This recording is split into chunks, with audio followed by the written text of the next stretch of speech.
Hey guys, it's CallanLoF, and I'm doing something a little different today because I'm going to be talking about broken pieces. I'm sure everyone in this community is familiar when they use their Bionicle for too long, leave them built for too long, sometimes the heat, the moisture, a lot of different aspects of just our daily world, whether we're playing with the toys excessively or whether we're just letting them stand, they end up breaking. Warning, this is not going to be a pleasant video.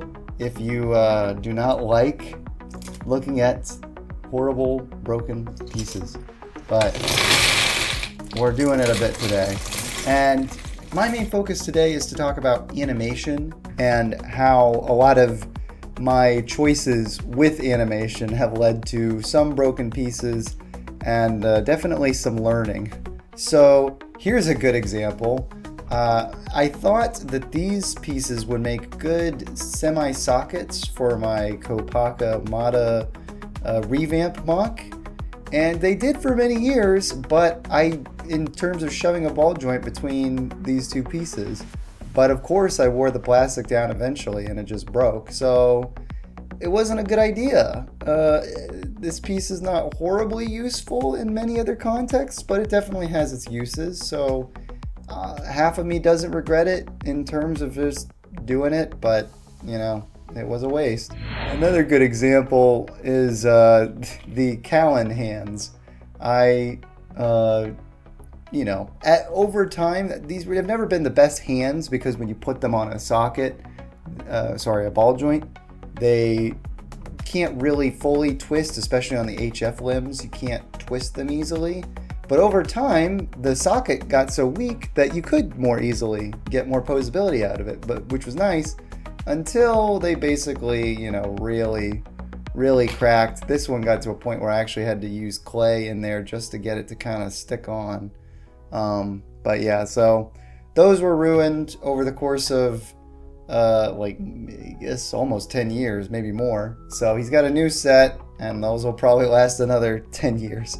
An interesting thing in terms of breaking pieces for animations is that they can sometimes be a good thing in terms of making animation easier, because obviously with these sockets, they can be very tight for animation, and that can make it harder to get the shots that you're trying to get. If the rest of the figure maybe has like weak knees, so you try and turn the figure planted and you move the whole body. It's good to have some joints be secure while others be looser. So that's why you can intentionally use broken pieces like I did here. This socket broke for me, and in most cases this piece would be pretty useless. But as a neck joint, there's not as much weight on it.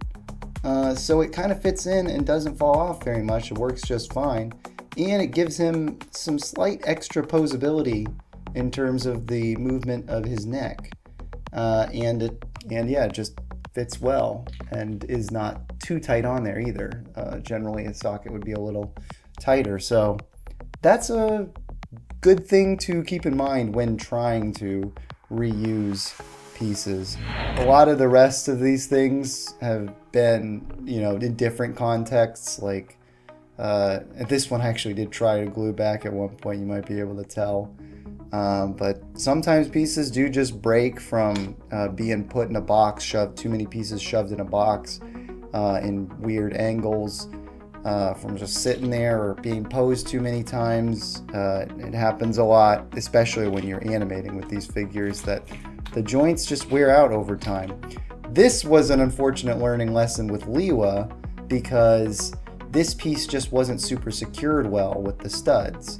You'd think like, oh, if this piece is broken, it's probably the claw piece, right? Like you would have it attached by the claw. Lego claws tend to wear out. Here's one of many Callan fingers that have broken over the years. But no, it's actually the studs on the back that the stud connections that broke over time, because I shoved clay to keep them in more secure. But if you don't have, even most clay does harden over time, which then it loses any kind of malleability in terms of the friction that's being held in there, and as a result, the plastic just breaks down over time. And this piece that normally would not break like many other Lego pieces did because the clay really messed it up. So that was a lesson learned as far as not shoving clay, even if it did make the pieces not fall off as much. Sometimes sockets really break in just a wild way, like even real down low on it. You think, oh, if it cracks that low, chances are it'll be loose, but it won't break off entirely. Not necessarily the case. Mixel joints, I will say, when Lego makes them, they really loosen. But so far, I haven't had a single third-party one of these Mixel pieces break. And you get so many more colors out of them too. Now, I've only had most of these kind of pieces for a year, so chances are in 2-3 years they'll catch up. But sometimes these Lego Mixel ones will last like just 1 year and then break, which is pretty pathetic. Here's a good example. Callan has had to replace many of these socket arms over the years due to how much I've had to move those arms around, which is unfortunate, but at least, you know, it got the job done. And now thankfully we have third-party equivalents, so I don't have to feel bad if eventually every witch doctor will run out and I will no longer have these. Nope, third party, Go Bricks has me covered. So that is a great relief.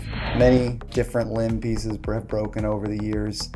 This one almost definitely belonged to Catron of Onopex and Pals, even though I barely animated him. Weapons, when they get angled, it's just sad, but it happens. And I hate a Bionicle Matoran / Borak feet. They break a lot at the socket, and I've got a few examples in here that make me sad. Last thing I'll note, actually, that I almost forgot is that I did intentionally break Callan's finger just to add a ring and glue that together.